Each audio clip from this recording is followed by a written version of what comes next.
2 दिन हमारे काफ़ी तनाव रहे थे 13 और 14 तारीख को।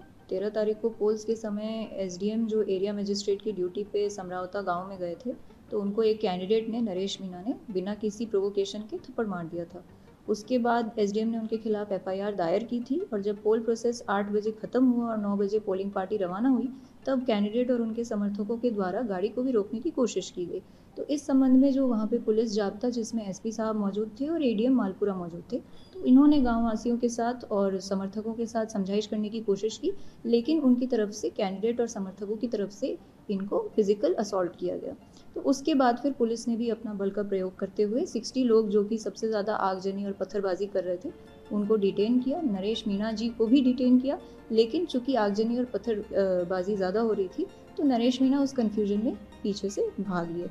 अगले दिन 14 तारीख को वापस से उनको ट्रेस आउट किया गया और कैंडिडेट को अरेस्ट कर लिया गया है। कल कुछ घटनाएं 14 तारीख को कुछ घटनाएं हुई थी, जिसमें उनके समर्थकों द्वारा हाईवे पे और कुछ जगहों पे जाम लगाया गया था, लेकिन वो भी अब पूरी तरह से जाम खुल चुका है और अब शांति की स्थिति है, कोई भी तनाव की स्थिति नहीं है। क्या अपील करना चाहेंगे लोगों से इस तरह की? मैं जिले के लोगों से यही अपील करना चाहूँगी कि बिल्कुल आप शांति की स्थिति को बनाए रखें। जो भी ये घटना हुई है, इसमें हमने यही देखा है कि जिन लोगों को हमने डिटेन किया, 60 में से 50 से ऊपर लोग जो हैं वो बाहर के हैं।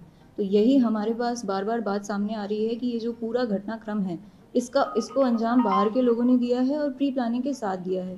टोंक की जनता की कुछ वाजिब माँगें थी, जो कि उनके एसडीएम, उनके कलेक्टर और उनके बीच की थी। उनकी जो अपनी माँगें थी और उनके जो विचार थे, उसको एक तरह से को-ऑप्ट कर लिया गया। उनकी जो भावनाएँ थी, उसको यूटिलाइज़ करते हुए अपना जो पॉलिटिकल सिक्का है, उसको जमाने की कोशिश की गई। परंतु प्रशासन ने स्थिति को पूरी तरह से कंट्रोल में रखा है। ना तो हमने इलेक्शन के प्रोसेस में कोई भी बाधा आने दी, इलेक्शन प्रोसेस पूरी तरह से निष्पक्ष रूप से